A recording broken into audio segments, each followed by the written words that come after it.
عزیزان گرامی وقار، آج کا یہ اجلاس شہر محبت میں اور شہر ایمان میں محبتوں کے سائے میں علماء کی نگرانی میں منعقد ہوا ہے۔ اللہ کریم ان فضاؤں کی برکتیں ہم سب کے سینوں پر عطا فرمائے۔ جیسے آپ حضرات سے نقیب اجلاس نے گزارش کی تھی کہ حضور زیب سجادہ آستانہ عالیہ رضویہ حضور احسن میاں صاحب قبلہ تشریف لانے والے ہیں، لہٰذا آپ اپنی دکانیں بند کر لیں، تو نقیب اجلاس اور ناظم اجلاس کے اس حکم پر آپ عمل کر لیں کہ حضرت تشریف لانے والے ہیں، آپ یہ تمام گھوڑے تھوڑی دیر کے لیے نیچے بٹھا لیں، اس لیے کہ شہزادہ اعلیٰ حضرت تشریف لانے والے ہیں۔ سبحان اللہ، بند کر لیجئے، ان کو بند کر لیجئے۔ اللہ تبارک و تعالی میرے امام اہل سنت کی خانوادے کو سدا قائم رکھے اور سدا برکتوں سے نوازے۔ آج ایک بار دوبارہ شہر بریلی میں حاضری ہے اجلاس کے طور پر، ورنہ ہمارا صدیوں سے یہاں سے رشتہ ہے، یا روحانی رشتہ ہمارا برسوں سے قائم ہے، لیکن آج ایک اتفاق الگ ہے ہمارے ساتھ۔ پچھلی مرتبہ ٹھیریا میں ہم آئے تھے اور وہاں بھی وہ جوش و خروش تھا، نوجوانوں کا، مومنین کا ایک جمع غفیر تھا۔ آج آپ کے چند پور اس علاقے میں حاضر آئے ہیں، لیکن آج کے سفر میں تھوڑا سا ٹویسٹ یہ ہے کہ میں آج ہریدوار سے آ رہا ہوں، اور آپ سب کو پتہ ہے کہ جس جگہ سے ہم آ رہے ہیں بحمدہ تعالیٰ صحیح سلامت آپ کے پاس آ رہے ہیں۔ یہاں میں یہی بتانا چاہتا ہوں میرے عزیزوں، اللہ تبارک و تعالیٰ اور اس کے حبیب جس کی حمایت میں ہوں، پھر وہ چاہے کفرستان میں جائے یا آگ کے میدان میں جائے، اللہ جس کی حمایت میں ہو اور رسول پاک جس پر عنایت کرے، کوئی دھرتی اور کوئی طاقت اس کا بال بیکا نہیں کرے۔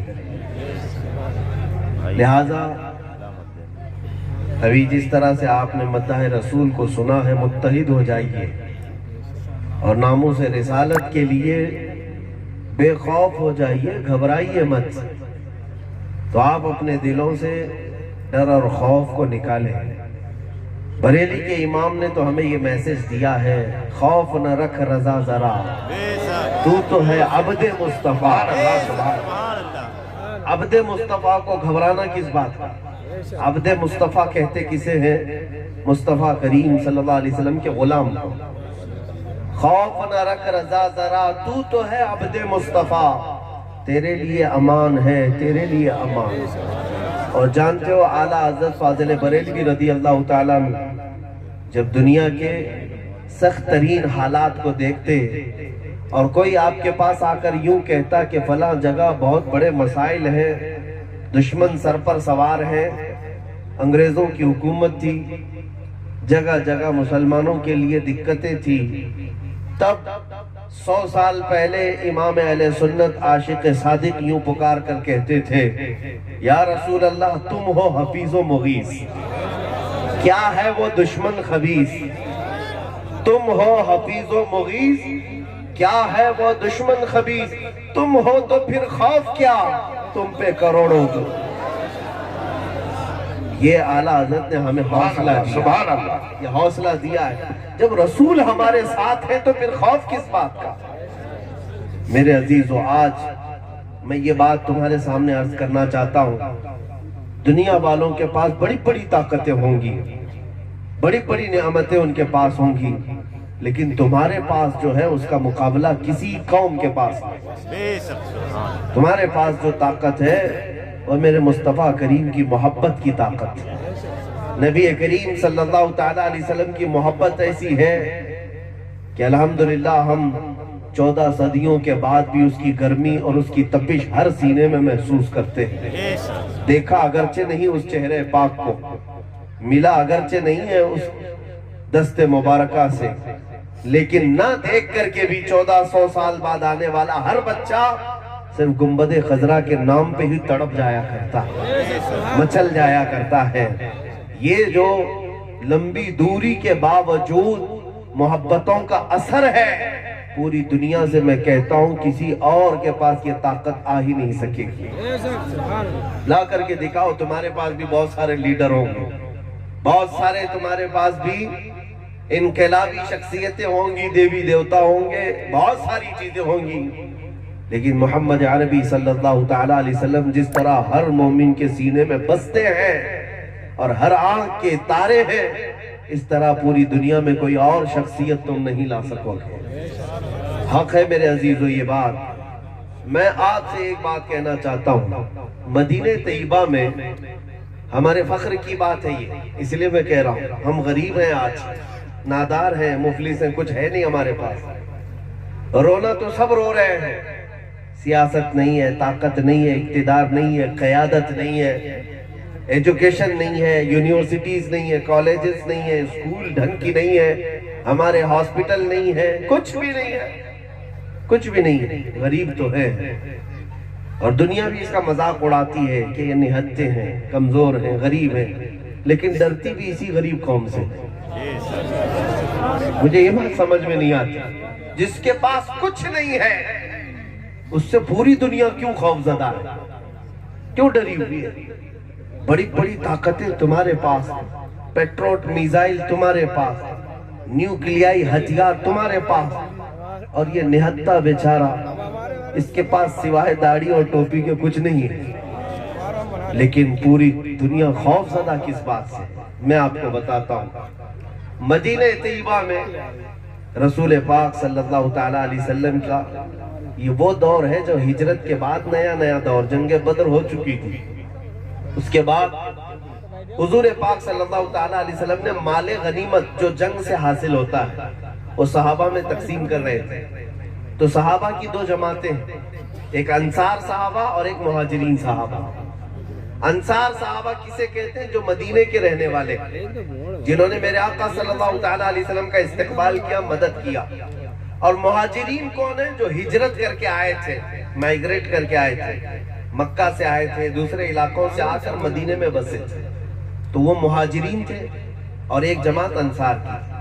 جب مال غنیمت تقسیم ہو رہا تھا تو رسول پاک صلی اللہ تعالیٰ علیہ وسلم نے تھوڑا مال مہاجرین کو زیادہ دے دیا جو مکہ والے تھے، اور مدینے والوں کو مال کم ملا۔ تو انصار صحابہ میں یہ آپس میں چیمیں گوئیاں شروع ہو گئیں، بات چیت۔ ارے رسول پاک نے اپنے گاؤں والوں کو مال زیادہ دے دیا، مکہ والوں کو زیادہ دے دیا، اور ہم لوگوں کو کم ملا ہے۔ یہ باتیں چلتی چلتی پہنچیں سعد ابن معاذ رضی اللہ تعالیٰ عنہ کے پاس، جو سردار تھے۔ حضور پاک صلی اللہ تعالیٰ علیہ وسلم سے کسی نے آ کر کے یہ کہہ دیا کہ یا رسول اللہ، انصار صحابہ کے درمیان ایسی ایسی باتیں پھیلی ہیں کہ آپ نے مہاجرین کو مال زیادہ دے دیا، انصار کو کم دیا۔ حضور پاک صلی اللہ تعالیٰ علیہ وسلم نے سب کو جمع کیا۔ جو بات میں کہنے جا رہا ہوں توجہ، صحابہ کو جمع کیا، کون سے؟ انصار صحابہ کو۔ اور حضور پاک نے حضرت سعد ابن معاذ سے پوچھا، سعد میں نے سنا ہے تمہاری قوم میرے بارے میں ایسا سوچ رہی ہے کہ میں نے مہاجرین کو، اپنے گاؤں والوں کو مال زیادہ دے دیا، تم لوگوں کو مال کم دیا ہے۔ حضرت سعد نے کہا ہاں یا رسول اللہ، ایسی باتیں چل رہی ہیں۔ اب سنو نبی پاک صلی اللہ علیہ وسلم نے کیا فرمایا، صحیح حدیث پاک ہے۔ حضور اکرم صلی اللہ تعالیٰ علیہ وسلم ارشاد فرماتے ہیں، اے انصار، کیا تم گمراہ نہیں تھے کہ اللہ نے میرے ذریعے تمہیں ہدایت عطا کی؟ تم بھٹکے ہوئے تھے، تم بے یار و مددگار تھے، کیا اللہ نے میرے ذریعے تمہیں راہ راست نہیں عطا کیا؟ انصار کہنے لگے کہ ہاں یا رسول اللہ، ہمیں ہدایت ملی ہے تو آپ کی بدولت، ہمیں ایمان ملا ہے تو آپ کی بدولت، ہمیں اسلام و قرآن ملا ہے تو آپ کی بدولت۔ رسول پاک صلی اللہ تعالیٰ علیہ وسلم پوچھتے رہے اور اخیر میں یہ فرمایا، اے میرے انصار صحابہ، وہ مہاجرین جو ہجرت کر کے آئے ان کا مدینے میں کوئی گھر نہیں ہے، نئے نئے اسلام میں آئے ہوئے بھی لوگ ہیں، میں نے ان کو مال تھوڑا سا زیادہ اس لیے دے دیا کہ ان کا دل بندھا رہے اور ان کے گھر کا کام کاج چلتا رہے۔ تمہارے تو آلریڈی مدینے میں گھر ہے نا۔ اور اس کے بعد حضور فرماتے ہیں، توجہ، یہی جملہ مجھے کہنا ہے، حضور پاک صلی اللہ علیہ وسلم فرماتے ہیں، اے انصار، کیا تم اس بات سے راضی نہیں کہ باقی وہ لوگ سارا مال لے جائیں اور تم اللہ کے رسول کو لے جاؤ؟ سبحان اللہ، بہت وہ لوگ سارا مال لے جائیں اور تم اللہ کے رسول کو لے جاؤ۔ انصار صحابہ کہتے ہیں، اس ایک جملے نے ہمیں اتنا رلا دیا کہ ہماری داڑیاں بھیگ گئی تھی۔ اللہ اکبر۔ پھر اس کے بعد جو تقسیم ہوئی تھی، انصار صحابہ کہتے ہیں ہمیں وہ چھوٹے سے مال کی بھی ضرورت محسوس نہیں ہوتی، ہم نے یہ سوچا کہ یہ بھی مہاجرین کو دے دیا جائے جب رسول ہمارے پاس ہے۔ سبحان اللہ، نعرہ تکبیر، نعرہ رسالت، میرے عزیزوں، عقائد اہل سنت کانفرنس، ناموس رسالت کانفرنس، سبحان اللہ۔ یہ میں نے حدیث اس لیے عرض کی کہ جب دنیا پیسوں پر اتراتی ہے، طاقت پر اتراتی ہے، مال و دولت کی کثرت پر اتراتی ہے اور اپنی سیاست اور اقتدار پر گھمنڈ کرتی ہے، تو اے غیور مسلمانوں، اگرچہ تمہاری جھولی میں ایک ٹکڑا بھی نہ ہو لیکن نروس ہونے کی ضرورت نہیں۔ تم بابانگے دہل اعلان کر کے کہو، دنیا والوں تم ساری دنیا لے جاؤ، مجھے مکین گنبد خضرا کافی، سبحان اللہ، سبحان اللہ۔ میرے پاس آمینہ کا لال ہے جو پوری کائنات کا شہنشاہ ہے، پوری کائنات کا آقا و مولا ہے، وہ رسول اگر ہمارے ساتھ ہے تو بس کافی ہے۔ آج میں آپ سے یہی کہنا چاہتا ہوں، سب لٹ جانے کے بعد بھی ٹینشن کی ضرورت نہیں، رسول ہمارے ساتھ ہے۔ نبی پاک صلی اللہ تعالیٰ علیہ وسلم سے وفاداری کرو گے یا نہیں کرو گے؟ کوئی حضور سے غداری کرتا ہے؟ نبی پاک صلی اللہ تعالیٰ علیہ وسلم سے بے وفائی کرو گے؟ ہرگز نہیں۔ تو جب تمہارا رشتہ حضور سے ایسا ہے کہ تم حضور پاک صلی اللہ تعالیٰ علیہ وسلم سے محبت کرتے ہو، تو ایک بات میں بتاتا ہوں، توجہ، حضور سے محبت ہے نا؟ سچ کہہ رہا ہو؟ نبی پاک صلی اللہ تعالیٰ علیہ وسلم کا نام آتا ہے، انگوٹے چوم کر کے آنکھوں سے لگاتے ہو؟ یہی معمول ہے آپ کے ہاں؟ جب حضور کا نام آ جائے کھڑے ہو کر سلام بھی پڑھتے ہو؟ اگر کوئی درود کا حکم دے تو محبت سے درود پڑھتے ہو؟ یہ سب تمہارا رشتہ ہے نا حضور سے محبت کا۔ اچھا، ایک بات میں یہ بھی کہوں، دل پر ہاتھ رکھ کر کے پوچھنا، تمہارا دل یہ بھی کہے گا حضور سے کمال کی جسے محبت ہے اسے حضور کو دیکھنے کی تڑپ بھی ہوتی ہے، انہیں ان کی زیارت کی طلب ہے یا نہیں ہے؟ تم کیوں محبت کرتے ہو حضور سے؟ ایک مسئلے کا حل بتا دیتا ہوں، تم کیوں محبت کرتے ہو حضور پاک صلی اللہ علیہ وسلم سے؟ اتنا کیوں چاہتے ہو حضور سے؟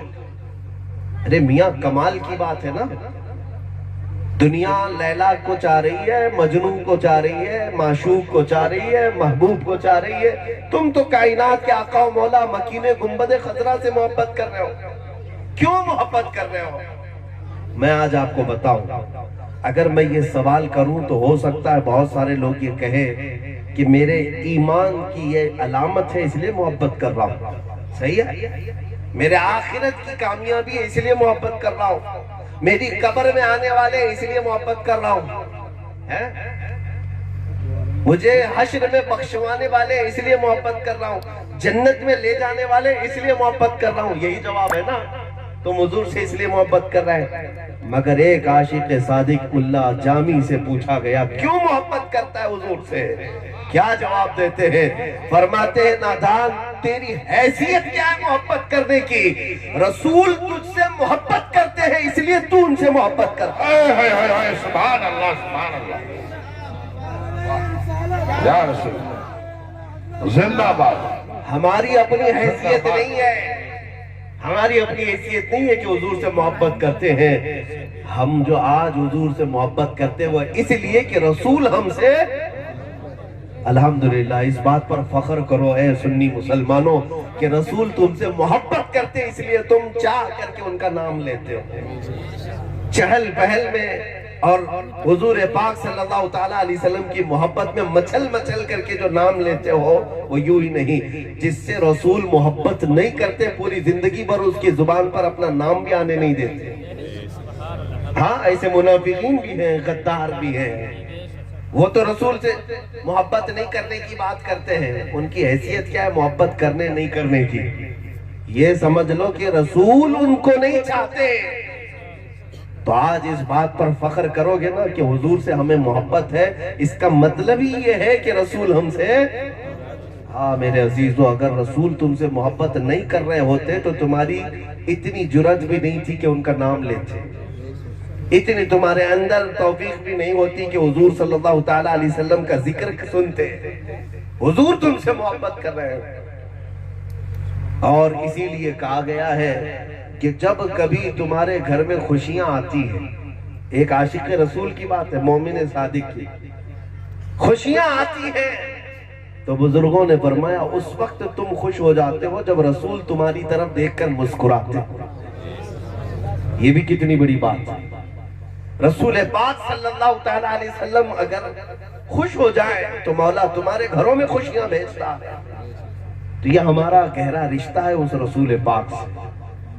آج میں اسی بات کو دہرانے آیا ہوں، تم اس بات پر فخر کرو کہ اللہ کے نبی تم سے محبت کرتے ہیں، تمہیں اپنے غلاموں میں رکھا ہے، تمہیں اپنے چاہنے والوں میں بسایا ہے۔ لیکن اس بات پر اگر قائم رہنا ہے تو کمال سے ٹوٹ کر کے ان سے محبت ہی کرتے رہو، دغا بازی مت کرو، غداری مت کرو، اس راستے کو چھوڑ کر بھٹک مت جانا، غیروں کی پیروی کرتے ہوئے دنیا داروں کے پیچھے مت چل جانا۔ نبی پاک صلی اللہ تعالیٰ علیہ وسلم نے اگر تمہیں اپنی محفل میں بٹھایا ہے تو بیٹھنے کی لاج بھی رکھنا کہ رسول پاک نے مجھے بٹھایا ہے۔ اے سنی مسلمانوں، نبی محترم صلی اللہ تعالیٰ علیہ وسلم جس سے محبت کرے اس کا حال کیا ہوتا ہے؟ اللہ اکبر۔ میں آپ کو بتاؤں، حضور پاک صلی اللہ تعالیٰ علیہ وسلم جس پر ہاتھ رکھے، حضرت جابر فرماتے ہیں میرے گھر میں کھانے کے لیے ایک بار دعوت میں نے دی رسول پاک صلی اللہ علیہ وسلم، اور حضور پاک نے کھانا کھا کر دسترخوان سے اپنا ہاتھ پہنچ لیا۔ حضرت جابر کہتے ہیں میں وہ دسترخوان اٹھا کر تبرک کے طور پر گھر میں رکھ لیا کہ رسول پاک نے اپنا ہاتھ پہنچا ہے دسترخوان سے۔ حضرت جابر کہتے جب وہ دسترخوان کبھی میلا ہو جاتا تو میں اسے پانی سے نہیں دھلتا، بھڑکتی ہوئی آگ کی تندور میں ڈالتا۔ سبحان اللہ سبحان اللہ۔ کپڑے کا دسترخوان ہے، آگ کی تندور میں ڈالتا، تھوڑی دیر کے بعد اس کپڑے کو نکالتا، اس کا سارا میل نکل چکا ہوتا، ایک رواں بھی نہیں جلتا۔ کیوں؟ اس لیے کہ رسول پاک صلی اللہ تعالیٰ علیہ وسلم نے اپنے ہاتھ مبارک اس دسترخوان سے پوچھ لیے۔ سبحان اللہ۔ اب سنو میرے عزیزوں، جس دسترخوان پر رسول پاک کے ہاتھ لگے دنیا کی آگ اسے نہیں جلاتی۔ میرے مصطفیٰ کریم صلی اللہ تعالیٰ علیہ وسلم کا فرمان عالی شان ہے، جو دنیا میں ان سے محبت کرتا ہے کل قیامت کے دن میرے آقا اس سے مصافحہ کریں گے، قیامت کے دن اس سے مصافحہ کریں گے۔ اور جب تم قیامت کے دن رسول سے مصافحہ کر لو گے، میرا یہ وجدان کہتا ہے پھر جہنم کی آگ بھی اسے نہیں جلائے گی، جہنم کی آگ اسے نہیں جلائے گی۔ اے میرے عزیزوں، اپنے آقا کونین صلی اللہ تعالیٰ علیہ وسلم کے وفادار بن جاؤ، اس رسول سے زیادہ چاہنے والا کوئی ہے ہی نہیں تمہارا۔ تمہیں میں بتاؤں کن گھڑیوں میں انہوں نے تمہیں یاد نہیں کیا، کن گھڑیوں میں یاد نہیں کیا۔ سبحان اللہ۔ پیدا ہونے سے لے کر اپنی ظاہری وفات تک اس رسول پاک نے امت امت ہی تو کہا ہے۔ جو نہ بھولا ہم غریبوں کو رضا، یاد اس کی اپنی عادت کیجیے۔ سبحان اللہ۔ امام اہل سنت نے یہی تو تعلیم دی۔ رسول پاک صلی اللہ تعالیٰ علیہ وسلم نے کہاں کہاں ہمیں یاد کیا؟ جب کبھی بجلیاں کڑکتی، بادل چھا جاتے، حضرت عائشہ فرماتی رسول پاک بستر چھوڑ کر باہر چلے جاتے، رات کے وقت روتے روتے ہاتھ پھیلاتے اور عرض کرتے مولا ان بجلیوں کو دور کر دے، اس ابر کو ختم کر دے۔ ماں عائشہ صدیقہ فرماتی یا رسول اللہ صلی اللہ علیہ وسلم آپ ان بجلیوں سے اتنا کیوں گھبراتے؟ سنو اے نوجوانوں، رسول پاک فرماتے ہیں اس لیے کہ پچھلی قوموں پر جب عذاب آتا تھا تو پہلے بجلیاں کڑکتی تھیں، ابر چھا جاتا تھا، پھر ان پر آگ کی بارش ہوتی یا پتھروں کی بارش ہو جاتی، وہ ہلاک ہو جایا کرتے۔ آسمانی عذاب آتا تھا تو پہلے نشانیاں یہ بنتی تھیں، اب جب بھی آسمان پر بجلی کڑکتی ہے یا ابر چھاتا ہے، حضور پاک فرماتے مجھے ڈر لگتا ہے کہ کہیں یہ میری امت پر عذاب نہ بن جائے، میری امت پر یہ عذاب بن کر کے نہ اتر جائے۔ اس رسول پاک کو اگر درد ہے تو امت کا درد ہے۔ جو سب سے زیادہ ہم سے محبت کرنے والی شخصیت ہے دنیا میں، وہ کون ہے؟ وہ رسول پاک صلی اللہ علیہ وسلم کی ذات ہے۔ تمہیں اندازہ ہے، ایک روایت میں ہے حضور پاک صلی اللہ علیہ وسلم فرماتے ہیں کہ اگر میرے امتی کے پاؤں میں تلووں میں کانٹا بھی چبھ جائے تو اس کے درد کا احساس مجھے ہوتا ہے۔ حضور پاک صلی اللہ علیہ وسلم سبحان اللہ۔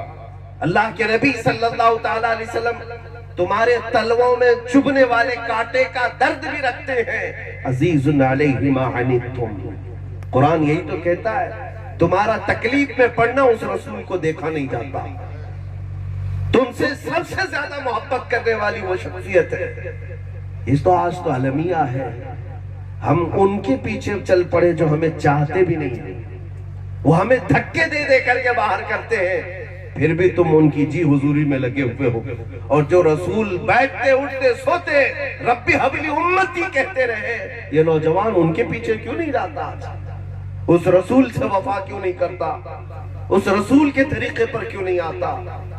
تمہیں پتا بھی ہے جب آیات عذاب اتری قرآن پاک میں، عذاب کی آیتیں آئی تو رسول پاک تو مدینہ چھوڑ کر چلے گئے کہ امت پر عذابات کیسے کیسے ہوں گے قیامت کے دن، قبر کے عذابات کتنے ہولناک ہیں۔ رسول پاک صلی اللہ تعالیٰ علیہ وسلم سر سجدے میں رکھ کر کثرت سے روتے رہے، کثرت سے روتے رہے۔ اسی کو تو میرے امام اہل سنت فاضل بریلوی نے فرمایا اللہ کیا جہنم اب بھی نہ سرد ہوگا، رو رو کے مصطفیٰ نے دریا بہا دیے۔ سبحان اللہ سبحان اللہ۔ کس کے لیے روئے؟ کیا ان کے گناہ تھے؟ کیا ان کے عیب تھے؟ ان کی خطائیں تھی؟ کس بات پر روتے تھے میرے آقا؟ صرف یہ غریب امت کے لیے روتے تھے، ہم غریبوں کے لیے رویا کرتے تھے۔ تمہیں اندازہ بھی ہے میرے عزیزوں تم نے رسول کے لیے کتنی راتیں روئی، کتنی مرتبہ کھڑے ہو کر حضور کو یاد کیا؟ تمہاری آنکھیں کب آخر مرتبہ بھیگی تھی اور کس کے لیے بھیگی تھی؟ تمہیں پتا بھی ہے؟ نبی محترم صلی اللہ تعالیٰ علیہ وسلم کے متعلق حضرت عائشہ فرماتی ہیں کبھی کبھار حضور رات کو بستر چھوڑ کر کھڑے ہوتے اور عبادت میں لگ جاتے تھے، اور اتنی دیر کھڑے ہوتے کہ آپ کی پنڈلیوں میں سوجن آ جاتی تھی، پنڈلیوں میں سوجن آ جاتی۔ ماں عائشہ فرماتی ہے میں کپڑا گرم کر سینک کر کے ان پنڈلیوں کا ورم سوجن کو کم کیا کرتی تھی اور کہتی یا رسول اللہ صلی اللہ علیہ وسلم آپ اتنی مشقت سے عبادت کیوں کرتے ہیں، اتنی تکلیف کیوں اٹھاتے ہیں؟ رسول پاک صلی اللہ علیہ وسلم فرماتے اے عائشہ یہ میری غریب امت کے لیے میں کرتا ہوں کہ میرا رب راضی ہو جائے، میری امت کو بخش دے۔ جو سب سے زیادہ محبت کرتا ہے نا دنیا میں ہم سے، وہ کون ہے؟ ہمارے رسول کی ذات ہے۔ اور آج مجھے یہ بتانے کی بھی ضرورت نہیں ہونی چاہیے اے مسلمانوں، میں ایک بات بتا دوں، معراج کی شب جب اللہ تعالیٰ نے میرے مصطفیٰ کو آسمانوں پر بلایا، پھر لامکان کا سفر کرایا اور اس جگہ بلایا جہاں کوئی نہ گیا ہے اور نہ جا سکتا ہے قیامت تک، وہ مقام عطا کیا کس کو؟ میرے آقا کو۔ لیکن اندازہ آیا معراج کا سفر تو سنتے ہوں گے نا، رسول پاک صلی اللہ علیہ وسلم مسجد حرم سے مسجد اقصی گئے. وہ شان کیا تھی جو 1,24,000 انبیاء کی امامت کیا, آسمانوں کا سفر کیا براق سے, جبرائیل کے ساتھ گئے سدرۃ المنتہا تک. یا 7ویں آسمان کے بھی اوپر ہے, سدرۃ المنتہا میں جبرائیل بھی رک گئے, آگے صرف حضور چلتے رہے, رف رف سواری پر چل پڑے. پھر ایک مقام آیا جہاں رف رف سواری بھی ختم, صرف رسول پاک چلتے گئے, اور وہ قرب خداوندی کی گھڑی تھی. اللہ رب العزت نے اتنا قریب بلایا رسول کو کہ 2 کمانوں سے کم کا بھی فاصلہ رہ گیا. سبحان اللہ سبحان اللہ. اب میں جو بات کہہ رہا ہوں توجہ, یہ مقام پہلے کسی کو ملا؟ رسول پاک صلی اللہ علیہ وسلم سے پہلے کسی کو معراج ہوئی یا قیامت تک کسی اور کو ہوگی؟ یہ دیدار خداوندی کا شرف صرف میرے آقا کو ملا. لیکن اس رات کو جسے اتنا بڑا مقام ملا ہو وہ فخر سے کیا نہ کرے. ارے میرے عزیزوں, یہ وہ رات ہے جب اللہ نے خود میرے نبی کو سلام کیا. تمہیں پتا ہے جب رسول تعریف کرتے ہوئے اللہ کی بارگاہ میں جا رہے تھے, التحیات للہ والصلوات والطیبات, یہ حضور کے الفاظ تھے. اللہ کی تعریف کر رہے تھے, تمام پاکیاں, تمام اچھائیاں, تمام بزرگی اللہ کے لیے ہے, اللہ کے لیے ہے. تو رب نے جواب کیا دیا پتا ہے؟ السلام علیکہ ایھا النبی ورحمت اللہ وبرکاتہ. یہ کس کی طرف سے آیا سلام؟ اللہ کی طرف سے آیا. اے نبی تم پر سلامتی ہو, اللہ کی رحمتیں اور برکتیں ہو. اب سوچو ذرا, ایک بڑا آدمی بھی سلام کرتا ہے تو تمہارے پیر زمین پر نہیں ٹکتے, جسے خود کائنات کا خدا, کائنات کا خالق سلام کرے, اے رسول تجھ پر سلامتی ہو. اس رسول کے فخر کرنے کے لیے کتنا بڑا مقام. لیکن جب اللہ نے رسول کو سلام بھیجا, رسول پاک نے کیا کہا؟ اے مولا یہ تیرا سلام میرے لیے ہے, لیکن مولا تو اپنی سلامتی میں میری امت کو بھی شامل فرما دے. والسلام علینا وعلی عباد اللہ الصالحین. مفسرین فرماتے ہیں اور سیرت نگار فرماتے ہیں, اس دعا میں رسول پاک صلی اللہ علیہ وسلم نے اپنی امت کے نیکوں کو اور گنہگاروں کو شامل کر لیا کہ مولا تیری سلامتی, تیرا سلام صرف میرے لیے نہیں, میری پوری امت کے لیے تیرا سلام ہو. جو نہ بھولا ہم غریبوں کو رضا. معراج کی شب قرب خداوندی حاصل ہوا. رب تبارک و تعالیٰ نے اتنا قریب بلایا. حضور فرماتے ہیں میرے سینے پر اللہ رب العزت نے اپنا دست قدرت رکھا, جس کی ٹھنڈک میں نے محسوس کی, اور پھر مجھ سے زمین کی ساری چیزیں واہ ہو گئیں, کشادہ ہو گئیں, کھل گئیں. میں نے زمین کے سارے خزانے دیکھ لیے, پوری کائنات کو دیکھ لیا. اب رب تبارک و تعالیٰ نے پوچھا اے محبوب مانگو کیا مانگنا چاہتے ہو. جب خود رب تعالیٰ فرمائے اس رات میں معراج کی شب میں مانگو کیا مانگنا چاہتے ہو, اس رات کو میرے آقا کیا نہیں مانگ سکتے تھے؟ مکہ کی گلیوں کا تاج, بادشاہت, لوگوں کی ایذا رسانیوں سے چھٹکارا, بہت ساری باتیں اللہ کی بارگاہ میں عرض کر سکتے, لیکن میرے آقا کی اس محبت پر قربان جاؤ.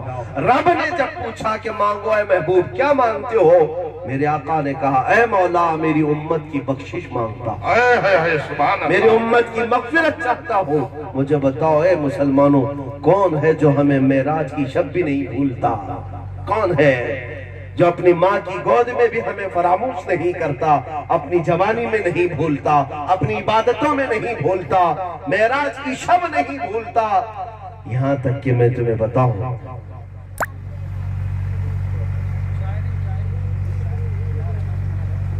تھوڑی دیر کے لیے یہ افراتفری بند کریں. انجمن ازہری کے تمامی ذمہ دار حضرات سے میں گزارش کروں گا کہ یہ سلسلہ ابھی روکے رہیں آپ تھوڑی دیر چائے کا, ابھی کوئی ضرورت نہیں ہے اس کی, آپ روکے رہیں تھوڑی دیر حضرت کے خطاب کے بعد انشاءاللہ. ہاں حضرت کے خطاب کے بعد چائے کا دور رکھنا, آپ ابھی ڈسٹرب نہ کریں, ماحول بنے. ویسے بھی چائے والا بڑا ٹینشن والا ہوتا ہے, پورے ملک کو پریشان کر رہا ہے تو جلسے کو کیوں نہیں کرے.